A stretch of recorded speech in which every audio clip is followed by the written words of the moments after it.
We're going to turn back to the portion in James chapter 4 where we found ourselves in our study this morning.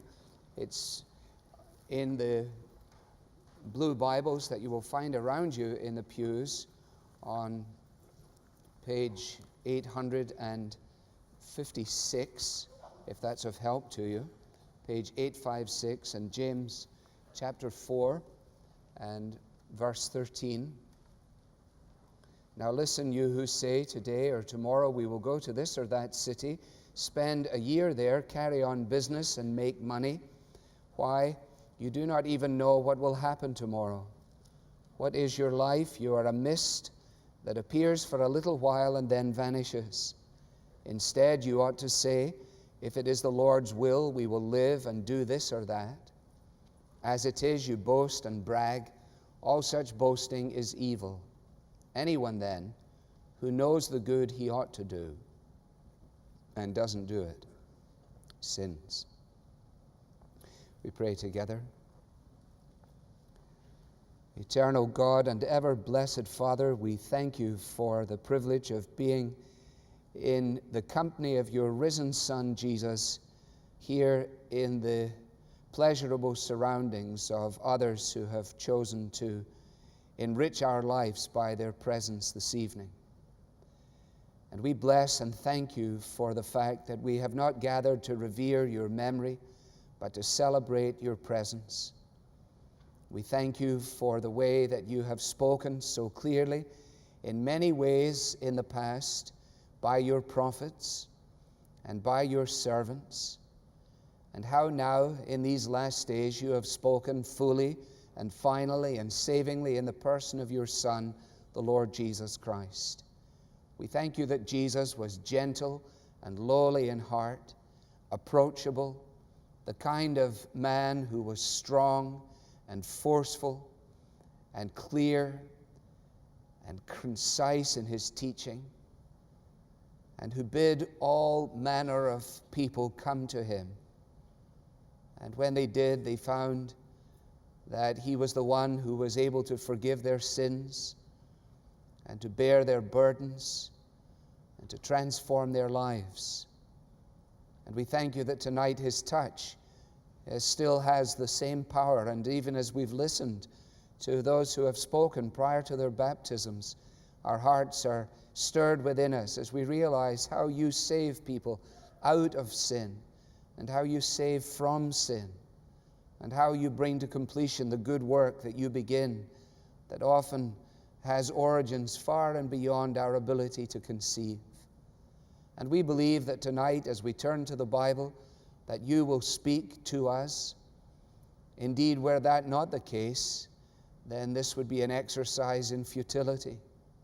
So we humbly ask that we might hear your voice, that we might understand, and that we might live in the light of your truth. And to this end, we seek your help. In Jesus' name, amen.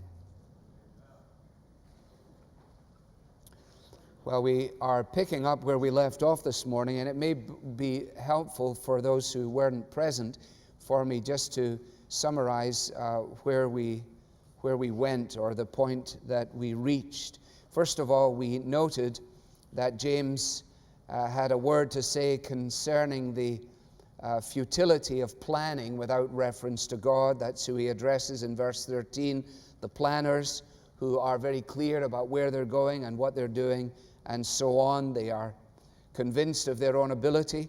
They are unaware of their own frailty. That approach to life has an inherent problem, as we see in verse 14a, on account of the fact that the future is known to God, but it is unknown to us. The fact of our unknown future should be a cause for humbling us, and also at the same time it should be a help to us to realize that God doesn't allow us to intrude upon our futures so that we cannot be unduly worried by difficulties that are about to come our way or become conceited as a result of any anticipated successes. Thirdly, we paid attention to the fact that in verse 14b, time is passing through our fingers and very quickly, and that although our life seemed for a while to be very substantial In actual fact, they very quickly vanish and are gone. Just as quickly, we said, as the beautiful sunset that many of us identified upon our arrival here last time.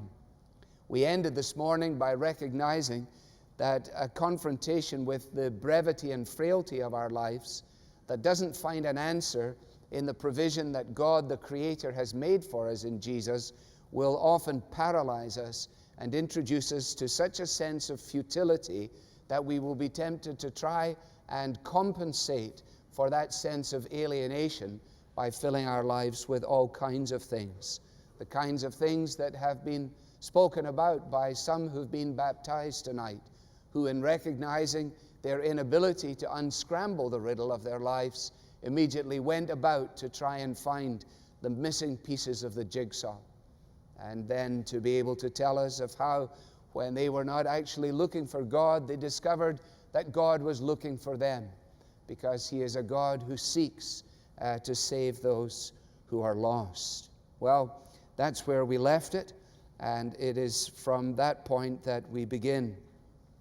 Instead of approaching it in that way, verse 15 gives to us, if you like, the right perspective on dealing with the passing nature of our lives and in the making of plans for our lives. Instead of dealing with it in the way he has just outlined, you ought, he says, to say, if it is the Lord's will, we will live and do this or do that. In other words, if we view life as if it were our right, as if each new day dawned as a matter of necessity, or if it came about by courtesy of nature, then we would be thinking absolutely in the wrong direction. We need God to teach us that every day that we have on earth is a gift from Him. It is an evidence of His covenanted mercies to us, and it is an indication of the fact that He still has plans and purposes. Spurgeon, addressing this, says, "Let it be clearly understood, and let it be conspicuous in all your arrangements, that you recognize that God is over all, and that you are under His control." Let it be conspicuous in all your arrangements, the way in which we speak, the way in which we make our plans, the way in which we reflect upon our lives, and the way in which we tell others about our hopes and our dreams. We can't see all of God's purposes, and that is a mercy in itself, but we can see that which He has chosen to reveal. And when we say, if it is the Lord's will, we're not moving immediately into a realm that is unknown, because God has, in His revelation of Himself, identified for us certain things that ought to regulate our actions and our attitudes. And so when we say that we're going to do something, we need to be saying, I will do this, as long as it does not violate what God has said or what He has revealed of Himself. So, for example, instead we ought to say, if it is the Lord's will, I'm going to do this. In other words, if it isn't the Lord's will, I'm not going to do this. If God's will for me is that I am to be holy, then it is not His will for me to be unholy. If it is God's will for me to be contented, then I refuse to live my life in discontent. If it is God's will for me to tell others about Jesus, then I cannot arrogate to myself the freedom to please myself and never tell others about Jesus. We need to say, if it is the Lord's will. Now, not all of God's revealed will answers all of our questions about His providential will. And we face decisions in our lives, all of us, routinely, that will be sometimes major decisions, minor decisions nevertheless, where we have ostensibly equal choices, both of them equally moral, neither of them a clear violation of God's revealed will. And it is in that circumstance that most of us find difficulty in discovering what God's will is. And my advice to you when you find difficulty in that, and I do too, is to recognize how many times the Bible calls upon us to wait upon the Lord, especially if we are the decision-oriented kind of people, especially if we think that it is a mark of usefulness to be able to decide very, very quickly about things. When we are confronted by apparently equal choices, the best approach is to stand still, to kneel down, to look up, and to wait. To remind ourselves that God will not lead us in violation to His revelation of Himself in His will. To recognize that there is wisdom in multiple counselors. To recognize that, as Luther says, we may detect the mind of God and the Word of God from the insinuations of the evil one in light of the fact that God speaks with sweet reasonableness. But at the end of the day, if our perspective on the living of our lives is to be biblical, we must, with Jesus, be about the Father's business. We must, with the psalmist, be prepared to say, I delight to do your will, O Lord. In other words, we are prepared to put ourselves entirely at God's disposal. Entirely at God's disposal. And when we grasp that, when we realize the perspective, if it is the Lord's will, we will live, and we will do this, and we will do that, it suddenly transforms all the things that we are called upon to do. One of the great dangers when we think in terms of being placed entirely at God's disposal is that if we're not careful, especially people who are in the position in which I find myself, along with my colleagues, set apart to the gospel ministry, if one is not careful in this position, we may inadvertently, or worse still, purposefully, create the impression that if others are going to put themselves entirely at the disposal of God, then it is going to demand of them a complete uprooting from where they are and what they do. And sometimes that leads to all kinds of silly decisions on the part of people. When we place ourselves entirely and utterly at the disposal of God, then the daily round of our duties and the common tasks of our days become the place of service. We don't need to go anywhere else unless He calls us to. We don't need to do anything else than that which He has asked us to do. And we need to do it where we're placed.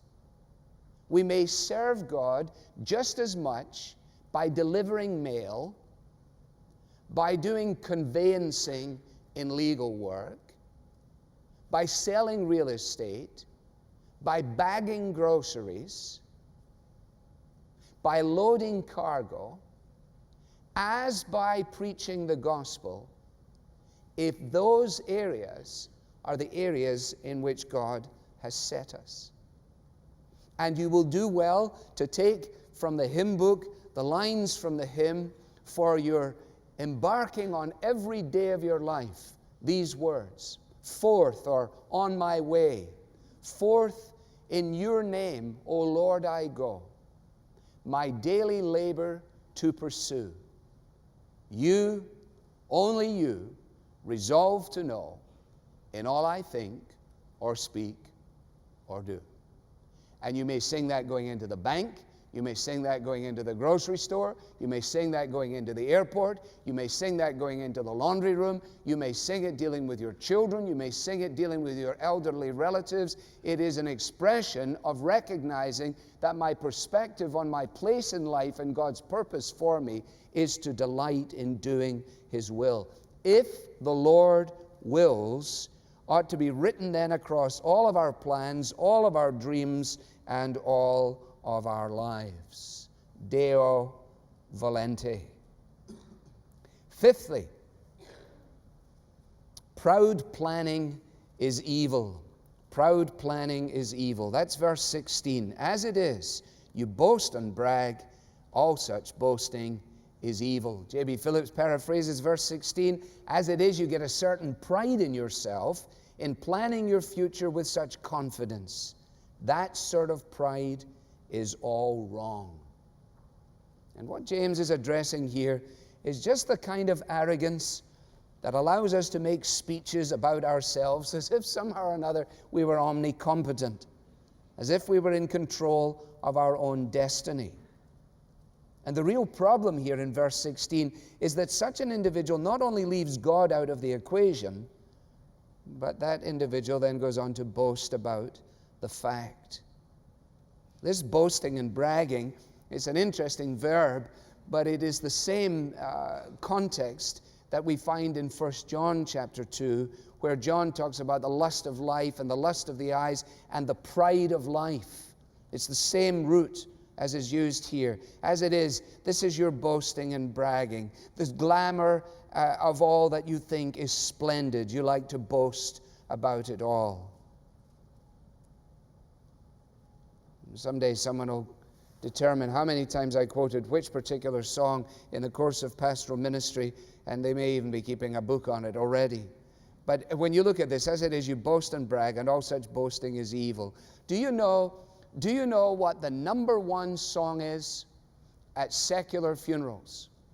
Do you know what they ask to have sung or the melody that they have to have played? The number one for people who are going out. What is it?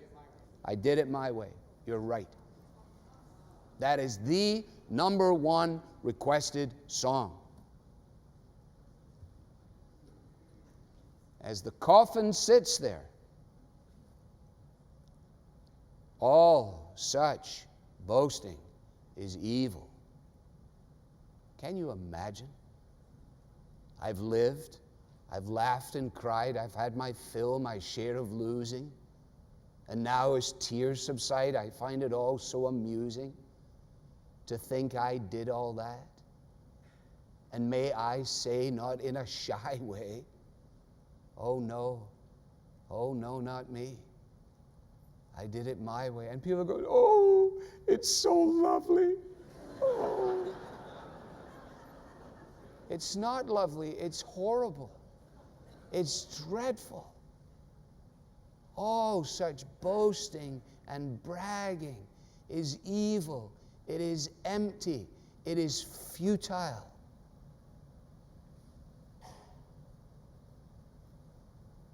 Finally, verse 17 introduces us to what we might refer to as a clear and present duty. Anyone then, he says, therefore, in light of what I've just been telling you, anyone who knows the good he ought to do or she ought to do and doesn't do it sins. This, the commentators estimate, was probably a maxim, a routine statement that went around. And James picks it up and says, this is a good time to include this in my letter. Everybody knows this one. Anyone who knows the good he ought to do and doesn't do it sins. Well, he says, I've just told you all the things you ought to do. Now you need to know that if you don't go ahead and do them, you will be guilty of sinning. I've warned you against being boastful and braggadocious, of being self-reliant in the living of your life. I've called you to the duty to walk humbly with God. And now that you know this, if you don't do it, you sin. Spurgeon, in referencing this, says that this is a call to immediate obedience. A call to immediate obedience. The call to obey God is always an immediate call. It's not a call that we're allowed to take up tomorrow. When he says, let's go, we go. And I was reading the Clapton biography, and I was intrigued to find out how it was that he wrote the song Wonderful Tonight. It's late in the evening. She wonders what clothes to wear. Well, the fact of the matter was, he was doing what husbands do, waiting for his wife.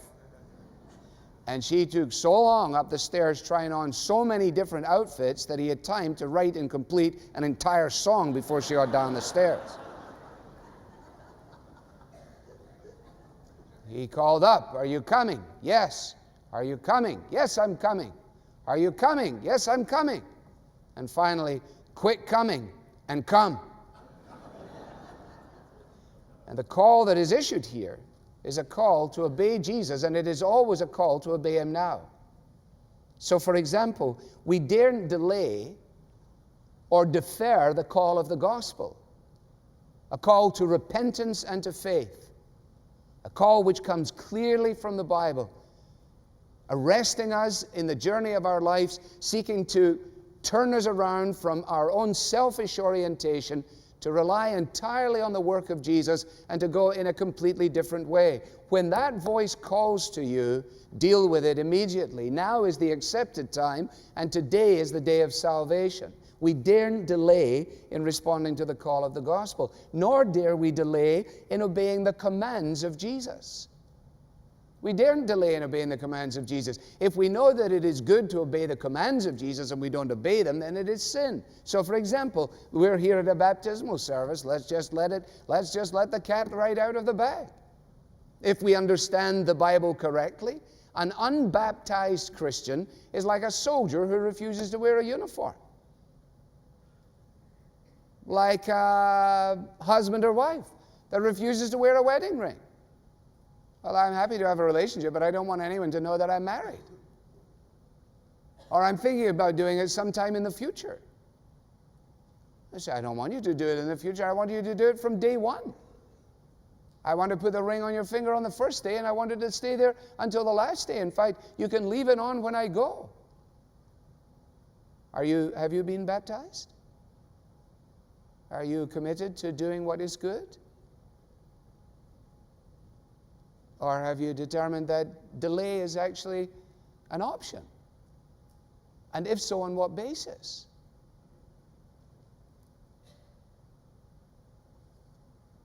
No, we daren't delay in obeying the commands of Jesus. And we daren't delay in filling the demands or the requirements of Christian living. Just the duties of the day. Just the routines of the hour.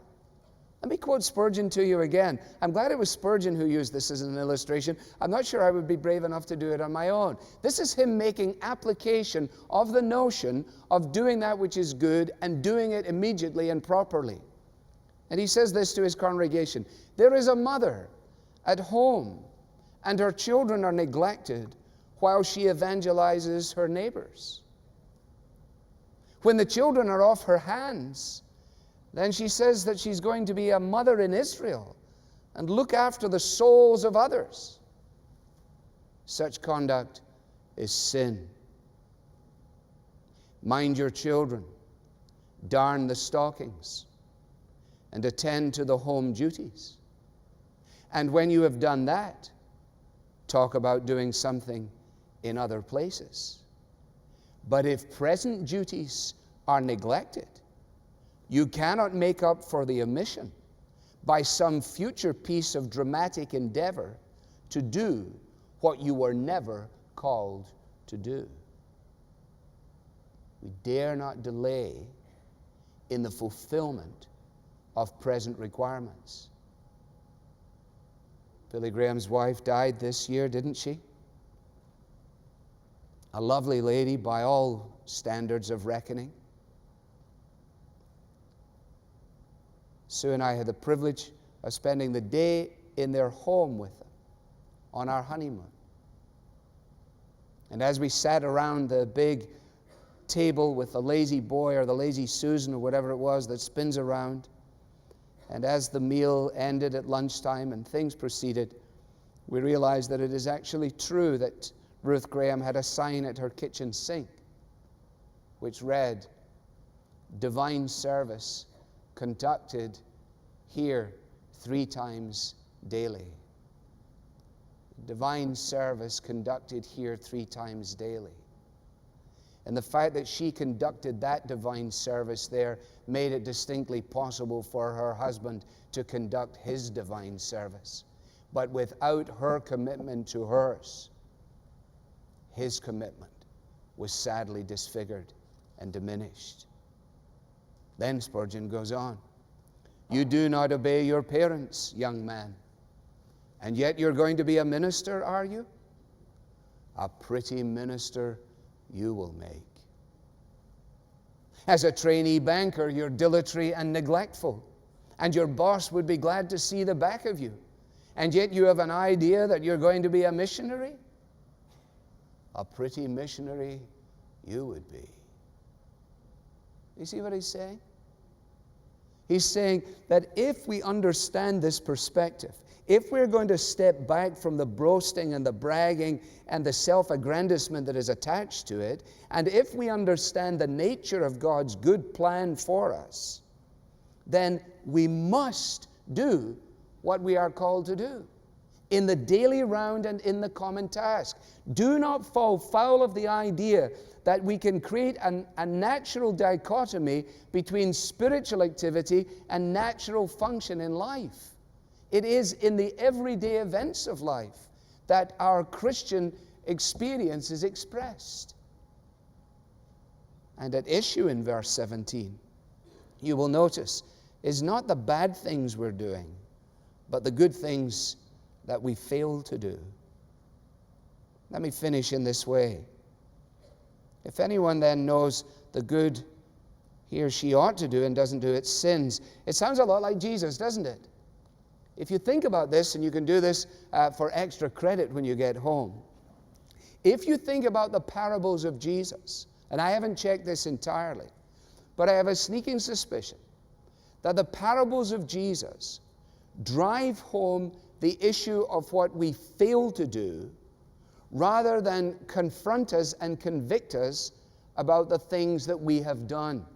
So, for example, in the parable of the talents, remember, the individual with the one talent was condemned by the master, not because he used the one talent for an evil purpose, but because he squandered the chance to use the one talent to do something good with it. If you consider the parable of the Good Samaritan, the priest and the Levite are pointed out not for what they did, but for what they failed to do.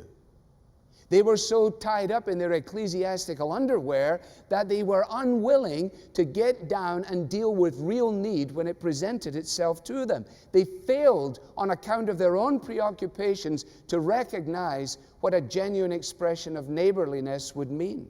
And it was left up to the Good Samaritan. In the parable of the rich man and Lazarus, remember, the rich man dies and goes to hell, and he is tormented in hell. And the source of his torment in hell is when he realizes not what he did, but what he failed to do. That he allowed his wealth to become a screen which prevented him from having to deal with the need of people who were around him. Indeed, he was able to separate himself from contact with folks like the beggar. And he didn't recognize the opportunity that literally lay at his doorstep. Verse 17 then is a call to face up to what we fail to do. It's probably true to say that the Christian more often leaves undone the things that ought to be done than does the things that ought not to be done. There's something very practical, isn't there, again, and we can just finish in this intensely practical way. Those of us who have had a good upbringing and have had parents who bashed into us certain foundational principles of life, made a point of explaining why you don't leave Rice Krispies floating in the bowl.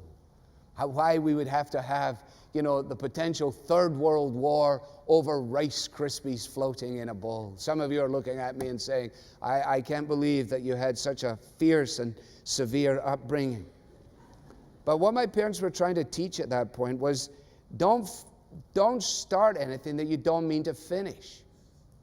Finish what you begin. Finish what you begin.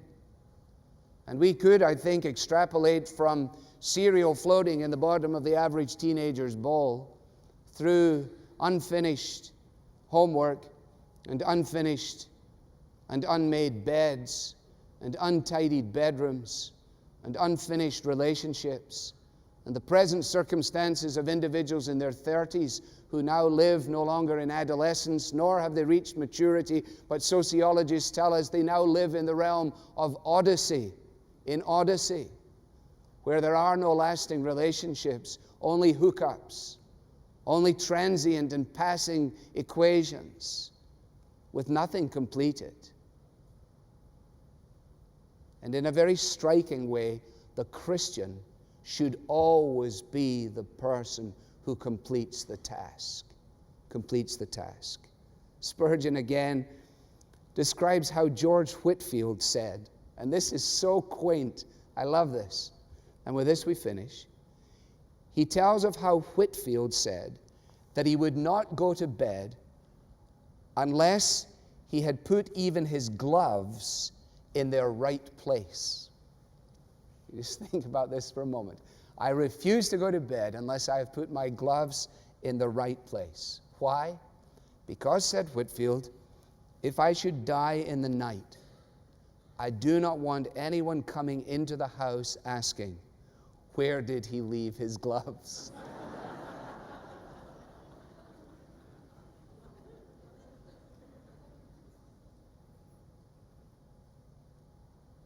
But you can make your own application of it.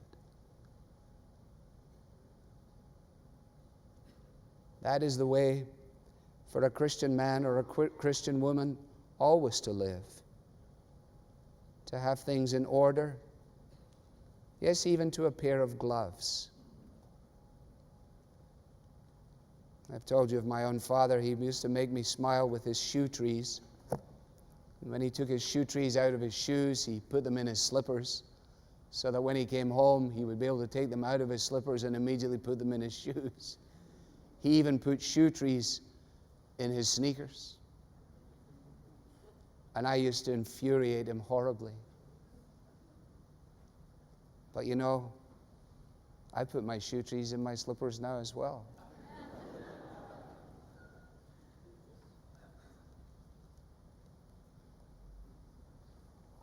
Whoever knows the good they ought to do and doesn't do it, sins. Finish up your work every day. Finish up your work every night. Finish up your work. Father, thank you for the intense practicality of the Bible.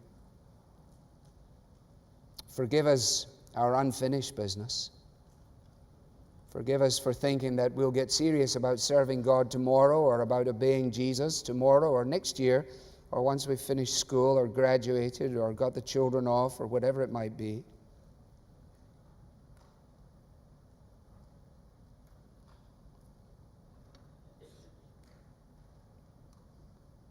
We pray, gracious Father, that you will look upon us in your grace and in your kindness and woo us and win us and stir us and change us and keep us. For we pray in your precious name. Amen.